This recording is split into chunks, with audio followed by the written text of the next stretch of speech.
Good morning to all of you. जैसा कि आप सभी लोग ज्योमेट्री का चैप्टर पढ़ रहे थे, आइए नेक्स्ट क्वेश्चन देखते हैं। नेक्स्ट क्वेश्चन आपके सामने इस तरह दिया गया है। कह रहा कि चित्र में ओ वृत्त का केंद्र है। ये चित्र दिया गया है। कह रहा चित्र में ओ वृत्त का केंद्र है, कोण ए ओ बी बराबर 90 डिग्री। कोण ए ओ बी का मान कितना दिया गया है? कोण ए ओ बी का मान दिया गया है 90 डिग्री। फिर आपको दिया है कोण ए ओ सी का मान दिया गया है। कोण ए ओ सी का मान दिया गया 110 अंश। तो कोण ए ओ बी ये कोण हो गया आपको दिया गया है, और ये कोण दिया गया है ए ओ सी। कह रहा कोण बी ए सी की माप ज्ञात कीजिए। कोण बी ए सी कौन सा होगा आपका? बी ए सी, ये वाला कोण। इस कोण का मान आपको निकालना है। तो कैसे निकलेगा, आइए देखते हैं जो how to solve this problem. अब देखिए क्या करेंगे। आप जानते हैं किसी एक बिंदु पर जितने कोण बनते हैं उस सबका मान कितना होता है? 360 अंश होता है। कितना होता है? 360 अंश। किसी एक बिंदु पर जो है बने हुए सभी कोणों का मान कितना होता है? 360 अंश होता है।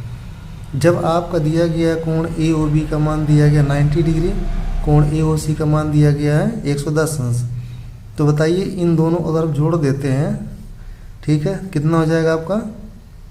200 हो जाएगा। कितना हो जाएगा? 200। मतलब यहाँ से लेके यहाँ तक इसका मान कितना हो जाएगा? 110 में 90 ऐड करेंगे कितना होगा? 200 हो जाएगा। जब 200 यहाँ से यहाँ तक हो गया, कोण अब आपको कितना हो जाएगा? कोण सी ओ ए, ये वाला कोण सी ओ बी का मान कितना हो जाएगा आपका? 200 अंश। तो आपको निकालना कौन सा है? आप देखिए, आप निकालेंगे किसका मान? इसका। अब इसके बाद निकालेंगे किसको? ये कोण बी ओ सी का मान निकालेंगे। कोण बी ओ सी। सो देयरफॉर कोण बी ओ सी बराबर कितना हो जाएगा? 360 में से आप माइनस करेंगे 200, आपको हो जाएगा कितना? 160 अंश। कितना हो जाएगा? 160 अंश। अब देखिए जब इसका मान आ गया 160 अंश हो गया, तो आप यहाँ देखिए ये चाप बी से लेके सी तक एक ही चाप द्वारा जो है केंद्र पर बना कोण उसी चाप द्वारा परिध पर बने कोण का 2 गुना होता है। तो जब केंद्र पर बना कोण कितना 160 अंश है, तो आपका परिध पर बना कोण कितना हो जाएगा? इसका आधा होगा। इसलिए क्या हो जाएगा? कोण बी ए सी बराबर हो जाएगा 160 में आप 2 से डिवाइड कर देंगे, 2 से भाग दे देंगे, कितना हो जाएगा? 80 अंश। कितना हो जाएगा? 80 अंश है। तो इस तरह से कोण बी ए सी का मान हो जाएगा 80 अंश। आशा करता हूँ कि बताया गया हर स्टेप आपको अच्छी तरह समझ में आया होगा। आइए देखते हैं नेक्स्ट क्वेश्चन। नेक्स्ट क्वेश्चन आपको इस तरह से दिया गया है। कह रहा चित्र में ओ वृत्त का केंद्र है। चित्र में ओ वृत्त का केंद्र है। कोण बी ए सी बराबर दिया गया है। बी ए सी का मान दिया गया है 30 अंश। तो कोण ए डी सी की माप ज्ञात करना। कोण ए डी सी का मान ज्ञात करना। इसका मान आपको ज्ञात करना है, ठीक है। दिया गया है क्या? ये देखिए यहाँ पर दिया गया है कोण बी ए सी का मान दिया 30 है। अब देखिए यहाँ पर जो है ए बी रेखा जो है वृत्त के केंद्र ओ से होकर गुजर रही है। इसलिए क्या होगा? ए बी क्या होगा? वृत्त का व्यास होगा। ए बी वृत्त का क्या होगा? व्यास है, ठीक है। जब व्यास होगा जो है, और ये कोण देखिए इस व्यास पर बना कोण, यहाँ पर देखिए ये कोण अर्धवृत्त में बन रहा है। कोण ए त्रिभुज ए बी सी, ये आपका क्या होगा? अर्धवृत्त में कोण बन रहा है।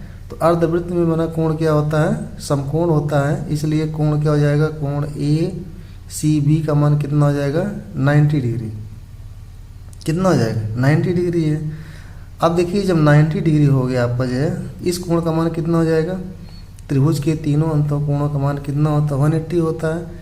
तो कोण ए बी सी कोण ए बी सी का मान कैसे आएगा, 180 में से माइनस कर देंगे इन दोनों को जोड़ करके 90 प्लस 30, 180 माइनस ये कितना हो जाएगा 120 बराबर हो जाएगा 60 है। कितना हो जाएगा 60। अब वैसे भी इतना करने की जरूरत नहीं है क्योंकि 90 है तो इन दोनों का मान कितना होगा 90 होगा, जो ये 30 है, ये कितना हो जाएगा आपका 60 है, सीधे सीधे। ठीक है, जब कोण इसका कोण ए बी सी का मान आ गया 60 अंश तो कोण ए डी सी का मान क्या होगा, आप जानते हैं जो कि ये देखिए बिंदु है क्या आपका ए डी सी और बी एक प्रकार का चक्रीय चतुर्भुज है। कैसा चतुर्भुज, चक्री, क्योंकि जो आपका वृत्त है जो ये चतुर्भुज के शीर्ष से होकर गुजर रहा है, इसलिए इस प्रकार के चतुर्भुज को बोलते हैं चक्री चतुर्भुज। जब 60 अंश हो गया तो सम्मुख कोणों का मान कितना होता है 180 अंश होता है, तो जब ये 60 अंश हो गया कितना हो जाएगा आपका 120, कितना हो जाएगा 120 हो जाएगा। ठीक है, इस तरह से आपका कोण ए डी सी का मान हो जाएगा 120 अंश, ये आपका आंसर हो जाएगा। ठीक है, नेक्स्ट क्वेश्चन देखते हैं। नेक्स्ट क्वेश्चन आपको इस तरह दिया गया है, कह रहा है चित्र में ओ वृत्त का केंद्र है, कोण बी ई सी की माप ज्ञात कीजिए। कोण देखिए ये वृत्त दिया गया है, ओ वृत्त का केंद्र है और यहाँ पर दिया गया है आपका कोण बी ओ सी का मान दिया गया है, कोण बी ओ सी का मान दिया गया है 130 है।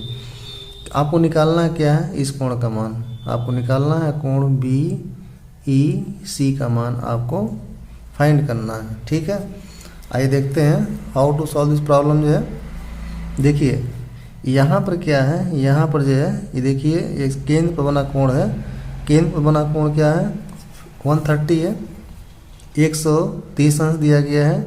अब देखिए एक ही चाप द्वारा जो है केंद्र पर बन रहा है कोण, इसी चाप द्वारा परिध पर कोण बन रहा है। सो देयरफॉर क्या हो जाएगा आपका कोण बी ए सी का मान क्या हो जाएगा, केंद्र पर बने कोण का आधा होता है परिध पर बना कोण, ये कितना हो जाएगा 130 में आप 2 से डिवाइड करेंगे, 2 से भाग देंगे, कितना हो जाएगा आपका 65 अंश हो जाएगा। कितना हो जाएगा 65। इस कोण का मान आ गया 65 लिख लीजिए। आपको निकालना क्या है, आपको निकालना है कोण बी ई सी का मान, कोण बी ई सी का मान आपको निकालना है। अब ध्यान दीजिए, देखिए कह रहा है कि ये आप देखिए यहाँ बिंदु ए है, बिंदु बी है, बिंदु सी और बिंदु ई और सी है। चारों बिंदुओं से होकर क्या हो एक वृत्त गुजर रहा है ना। जब वृत्त गुजर रहा है जा रहा है तो इसका मतलब क्या हो गया कि जब किसी चतुर्भुज के जो है शीर्ष से जो है कोई वृत्त होकर पास करता है तो वह चतुर्भुज किस तरह चतुर्भुज कहलाता है, चक्री चतुर्भुज। ठीक है, और चक्री चतुर्भुज की विशेषता क्या होती है, उसके सम्मुख कोण क्या होते हैं, संपूरक होते हैं। क्या होते हैं, संपूरक, मतलब आपके 180 होते हैं। जब यहाँ आपको 65 दे दिया गया है, 65 आ गया, आपने निकालना है, इसका मान कितना हो जाएगा, इसका मान आप निकालेंगे कोण बी ई सी बराबर कितना हो जाएगा 180 माइनस 65 कितना हो जाएगा, ये 5 हो जाएगा 115 अंश हो जाएगा। कितना हो जाएगा 115 अंश हो, आप 115 अंश हो जाएगा, ये आपका आंसर हो जाएगा। ठीक है, आइए नेक्स्ट क्वेश्चन देखते हैं। नेक्स्ट क्वेश्चन इस तरह से दिया गया है। नेक्स्ट क्वेश्चन आपको इस तरह दिया कह रहा है कि चित्र में ओ वृत्त का केंद्र है, चित्र में ओ वृत्त का केंद्र है, यदि कोण ए सी बी देखिए ए सी बी का मान दिया गया है, कोण ए सी बी का मान दिया गया 25 ठीक है, 25 अंश दिया गया। कह रहा कि कोण आपको कह रहा कोण ए ओ बी का मान निकालना, ए ओ बी का मान आपको निकालना। वेरी सिंपल, देखिए यहाँ पर देखिए एक ही चाप ए बी, एक ही चाप द्वारा जो है ये केंद्र पर कोण बन रहा है और इसी चाप द्वारा ये परिध पर कोण बन रहा है। तो आप जानते हैं केंद्र पर बना कोण परिध पर बने कोण का दुगुना होता है, या परिध पर बना कोण जो है केंद्र पर बने कोण का आधा होता है। जब ये 25 अंश है, इसका मतलब क्या, इसका दुगुना होगा। इस प्रकार से कोण ए ओ बी बराबर क्या हो जाएगा, 2 गुणे कितना हो जाएगा, इसका डबल हो जाएगा, कोण हो जाएगा, कोण कितना हो जाएगा, कोण ए सी बी, 2 ये कोण हो गया, कोण ए सी बी का मान कितना है 25, सो इधर पे कितना हो जाएगा 50 अंश, कितना हो जाएगा 50 अंश। इस तरह से कोण ए ओ बी का मान आपने निकाल लिया 50 अंश, यही आपका आंसर हो जाएगा। आशा करता हूँ कि बताया गया हर स्टेप आपको अच्छी तरह समझ में आ रहा होगा। आइए नेक्स्ट क्वेश्चन देखते हैं। नेक्स्ट क्वेश्चन आपका इस तरह दिया गया है। नेक्स्ट क्वेश्चन कह रहा है कि चित्र में ओ वृत्त का केंद्र है, ओ वृत्त का क्या है, केंद्र है, तथा कोण ए ओ बी की माप दिया गया है। कोण ए ओ बी का मान दिया गया 70 अंश हो, तो कोण ओ सी डी का मान निकालना, कोण ओ सी डी इसका मान आपको निकालना, ठीक है। अब देखिए ये आपका वृत्त का केंद्र ओ है, ये यहाँ से देखिए केंद्र से दूरी ये है, इसका मतलब ये क्या होगा, आपस में सब होंगे कि बराबर होंगे, सब क्या होंगे बराबर, क्योंकि ये वृत्त की त्रिज्या हो जाएगी। मतलब ओ डी बराबर ओ सी बराबर ए ओ बराबर बी ओ, ठीक है, क्योंकि क्या है एक ही वृत्त की त्रिज्या हो गई। ये आपका दिया गया कोण ए ओ बी, कोण ए ओ बी का मान दिया गया है 70 अंश। जब ये 70 अंश तो ये भी 70 अंश होगा, बराबर कोण ओ कोण डी ओ सी, ये भी क्या होगा, क्योंकि ये शीर्षाभिमुख कोण है तो ये भी 70 हो जाएगा। जब ये साइड इस साइड के बराबर हो जाए, सिंस ओ डी बराबर ओ सी, क्योंकि एक ही वृत्त की त्रिज्या आ जाए तो ये कोण इस कोण के बराबर होगा, ठीक है।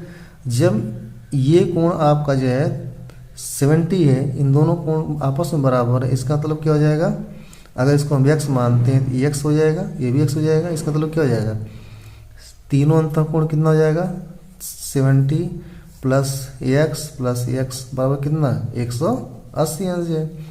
इसका इधर इसको दाएं साइड ले जाएंगे तो क्या हो जाएगा 2x बराबर हो जाएगा 180 माइनस 70 बराबर 110, x का मान कितना हो जाएगा 110/2 कर देंगे तो आपका जाएगा कितना 55 अंश, कितना हो जाएगा 55। इतना आपको हल करने की आवश्यकता नहीं। अगर आप देखिए यहाँ पर जब 70 अंश है, ये दोनों भुजा बराबर आपकी है, तो दोनों मिल कितना हो जाएंगे आपके 110 हो जाएंगे, तो उसका आधा करेंगे कितना हो जाएगा 55 अंश हो जाएगा। आपको निकालना क्या था, आपको निकालना था कोण ओ सी डी का मान, ओ सी डी का मान आ गया आपका 55 अंश डिग्री, ठीक है, ये आपका आंसर होगा ये। नेक्स्ट क्वेश्चन देखिए। नेक्स्ट क्वेश्चन कह रहा है इस तरह से, कह रहा है चित्र में ए बी सी डी एक चक्रीय चतुर्भुज है। ये वृत्त देखिए वृत्त बनाया गया है, ठीक है। ये कैसा चतुर्भुज है, ये माली वृत्त का केंद्र O है। ए बी सी डी क्या है, एक चक्रीय चतुर्भुज है जिसका बहिष्कोण मतलब क्या डी सी ई, कोण डी सी ई, ये क्या है, ये बहिष्कोण है, ये बहिष्कोण, ठीक है। ये बहिष्कोण कह रहा है, ये बहिष्कोण है, तथा कोण डी ए बी का मान दिया गया है 80 है, तो कोण डी सी ई का मान निकालना, इसको देखिए दो तरह से आप सॉल्व कर सकते हैं। एक तो थ्योरम होती है कि चक्रीय चतुर्भुज का जो बहिष्कोण होता है उसके अंतःकोण क्या होता है, बराबर होता है, सीधे हो जाएगा। सिंस जो है कोण बी ए डी बराबर 80, ठीक है, इसलिए इसका बहिष्कोण क्या है, ये आपका कोण डी सी ई है, ये भी कितना हो जाएगा 80 हो जाएगा, ठीक है। एक तरह से तो आंसर इसका हो जाए ऐसे निकाल सकते हैं। दूसरी तरह से आप निकाल सकते हैं इसको जो है, देखिए ए बी सी डी एक क्या है चक्रीय चतुर्भुज है। जब चक्रीय चतुर्भुज है तो इसके सम्मुख कोण क्या होते हैं, संपूरक होते हैं। इसका मतलब ये आपका 80 है, ये कितना हो जाएगा 100 अंश हो जाएगा, ठीक है। जब ये 100 हो जाएगा तो क्या हो जाएगा, किसी एक बिंदु पर जो है स्ट्रेट लाइन में जो बना हुआ कोण का मान कितना होता है 180 होता है। जब ये 100 हो गया तो ऑलरेडी कितना हो जाएगा 80 अंश। आप इस तरह से निकाल सकते हैं, वैसे भी निकाल सकते हैं, ठीक है। तो आपका आंसर कितना हो जाएगा 80 डिग्री है। तो आशा करता हूँ कि बताया गया हर स्टेप आपको अच्छी तरह समझ में आया होगा। अगर ये वीडियो आपको अच्छी लगी तो कृपया लाइक कीजिए, चैनल पर पहली बार विजिट किए सब्सक्राइब कीजिए और इसी तरह से लेटेस्ट वीडियो पाने के लिए बेल आइकन प्रेस कीजिए। Thanks for watching.